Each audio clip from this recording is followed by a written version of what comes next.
सध्या महाराष्ट्राचं खास करून मुंबईकरांचं लक्ष लागलंय ते म्हणजे उद्धव ठाकरे, राज ठाकरे हे बंधू एकत्र येणार का याकडे। हिंदी विरोधाच्या धाग्यानं ठाकरे बंधूंना एकत्र आणलंय। 5 तारखेच्या मेळाव्यामध्ये या एकीचा आवाज महाराष्ट्रामध्ये घुमणार आहे। त्यानंतर सुद्धा या बंधूंच्या एकेची वज्रमूठ टिकणार का हा प्रश्न विचारला जातोय। 5 तारखेला ठाकरे बंधू एकत्र दिसणार असले तरी 2006 मध्ये ताटातूट झाल्यापासून ते अनेकदा एकत्र आलेत, पण मनोमिलन मात्र झालं नाही। पाहूया याआधी ठाकरेंच्या गाठेभेटींचा हा फ्लॅशबॅक।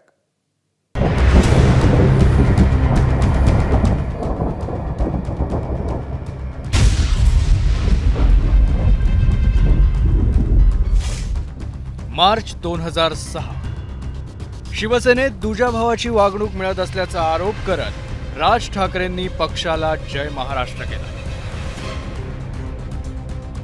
ज्यांच्या सावलीत वाढले त्या बाळासाहेबांची साथ सोडली, ज्याच्यासोबत आपण बालपण घालवलं त्या उद्धव ठाकरेंशी फारकत घेतली।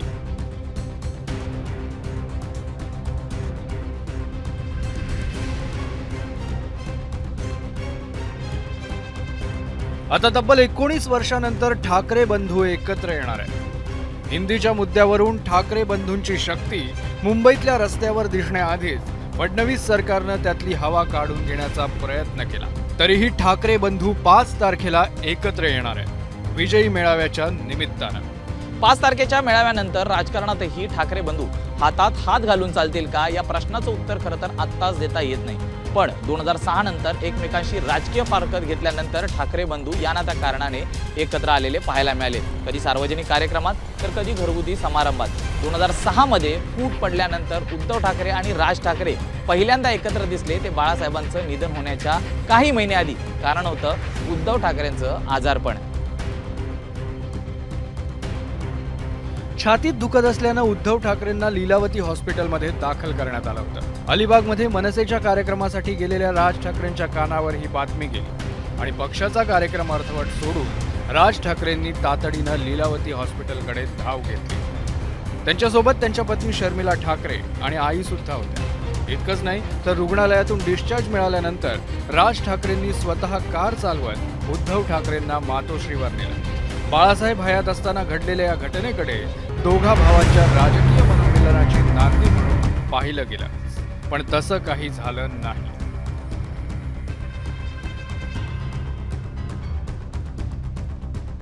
त्याच वर्षी नोव्हेंबर महिन्यात बाळासाहेबांचं निधन झालं। त्यावेळी उद्धव ठाकरे आणि राज ठाकरे पुन्हा एकत्र दिसले।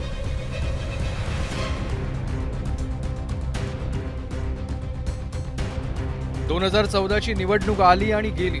ठाकरे बंधूंमधला राजकीय दुरावा कायम राहिला, पण एका खासगी कार्यक्रमाच्या निमित्तानं उद्धव ठाकरे आणि राज ठाकरे एकाच फ्रेममध्ये दिसले। दुष्काळग्रस्त शेतकऱ्यांसाठी मुंबईतल्या जहागीर आर्ट गॅलरीत उद्धव ठाकरेंच्या छायाचित्रांचं प्रदर्शन भरलं होतं। त्यासाठी राज ठाकरे आवर्जून उपस्थित राहिले।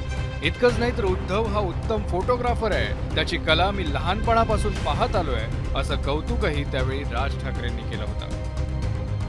त्याच वर्षी डिसेंबर महिन्यात दोन्ही ठाकरे बंधू एकाच व्यासपीठावर येण्याचा योग जुळून आला। यावेळी निमित्त होतं शरद पवार यांच्या अमृतमहोत्सवी वाढदिवसाचं। शरद पवारांच्या 75 निमित्त मुंबईतल्या नेहरू सायन्स सेंटरमध्ये कार्यक्रम आयोजित करण्यात आला होता। त्यावेळी सर्वपक्षीय दिग्गज उपस्थित होते। राज ठाकरे यांचं भाषण सुरू असताना उद्धव ठाकरेंची एंट्री झाली आणि त्यावेळी राज ठाकरेंनी थोडा पॉज घेतला आणि आपल्या खास शैलीत टिप्पणी केली।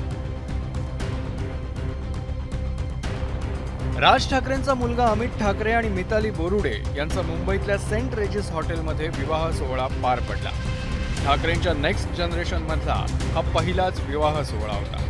यावेळी उद्धव ठाकरे, रश्मी ठाकरे आणि आदित्य यांच्यासह विवाह सोहळ्याला हजर राहिले, पण वधूवरांना आशीर्वाद देऊन अवघ्या अर्ध्या तासात ते निघूनही गेले। त्या वर्षाअखेर उद्धव ठाकरे आणि राज ठाकरे एकत्र आले। 2019 महाराष्ट्राच्या विधानसभेच्या निवडणुकीत ना भूतो ना भविष्याती एक सत्तानाट्य झालं। शिवसेनेची भाजपसोबतची युती फिसकटली आणि एका नव्या आघाडीचं सरकार सत्तेत आलं। राष्ट्रवादी काँग्रेस आणि काँग्रेसच्या त्या सरकारचे प्रमुख होते उद्धव ठाकरे। ठाकरे घराण्यातली पहिली व्यक्ती राज्याच्या मुख्यमंत्रीपदी विराजमान होणार होती. शिवसेना आणि ठाकरेंसाठी हा अभिमानाचा आणि ऐतिहासिक क्षण होता. उद्धव ठाकरेंचं निमंत्रण स्वीकारून राज ठाकरे शपथविधी सोहळ्याला उपस्थित राहिले. पण त्यानंतर राज ठाकरेंनी हिंदुत्वाची पताका खांद्यावर घेतली. भोंगे आणि मंदिराच्या मुद्द्यावरून मनसेने ठाकरे सरकारला जेरीस आणण्याचा प्रयत्न केला. याच काळात जो आहे तो एकंदरीत राज ठाकरे आणि उद्धव ठाकरे म्हणजे या दोन्ही बंधूंमधला राजकीय वाद शिगेला पोहोचला. असं असूनही ठाकरे बंधू पुन्हा एकत्र दिसले. शिवसेना प्रमुख बाळासाहेब ठाकरे यांच्या 95व्या जन्मदिनाच्या निमित्तानं त्यांच्या पूर्णाकृती पुतळ्याचं कुलाब्यातील श्यामाप्रसाद मुखर्जी चौकात अनावरण करण्यात आलं. यावेळी पक्षभेद विसरून राज्यातले प्रमुख नेते उपस्थित होते. शरद पवार, देवेंद्र फडणवीस यांच्यासह राज ठाकरेही या सोहळ्याला हजर राहिले. अगदी अलीकडेच 2 घरगुती समारंभाच्या निमित्तानंही ठाकरे बंधू एकाच फ्रेममध्ये दिसले.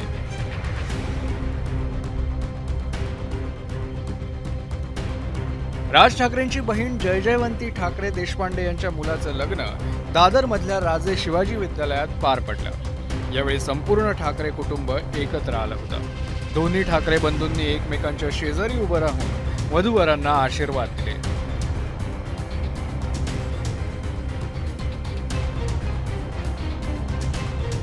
त्यानंतर 2च महिन्यांनी एका सरकारी अधिकाऱ्याच्या मुलाच्या लग्नाच्या निमित्तानं ठाकरे बंधू पुन्हा एकत्र दिसले. अंधेरीत झालेल्या या लग्नात उद्धव ठाकरे, रश्मी ठाकरे आणि राज ठाकरे यांच्यात हास्यविनोदही रंगला. या भेटीची राजकीय वर्तुळातही जोरदार चर्चा झाली. पण ठाकरे बंधू राजकारणात एकत्र येण्याची चर्चा तोपर्यंत थंडावली होती. एप्रिल महिन्यात राज ठाकरेंच्या एका मुलाखतीतल्या विधानानं दोघा बंधूंच्या युतीच्या चर्चेला वेग आला. महाराष्ट्रासाठी जुने वाद विसरण्याची तयारी दोन्ही बंधूंनी दाखवली आणि हिंदीच्या मुद्द्यानं ती संधी चालूनही आली. आता तब्बल 19 वर्षांनी ठाकरे बंधूंमध्ये हिंदीवरून मनोमिलन झालंय. 5 जुलैच्या सभेनंतरही ते कायम राहणार का, हेच पाहण्यासाठी आता महाराष्ट्र उत्सुक आहे. ब्युरो रिपोर्ट, एबीपी माझा. एबीपी माझा, उघडा डोळे बघा नीट.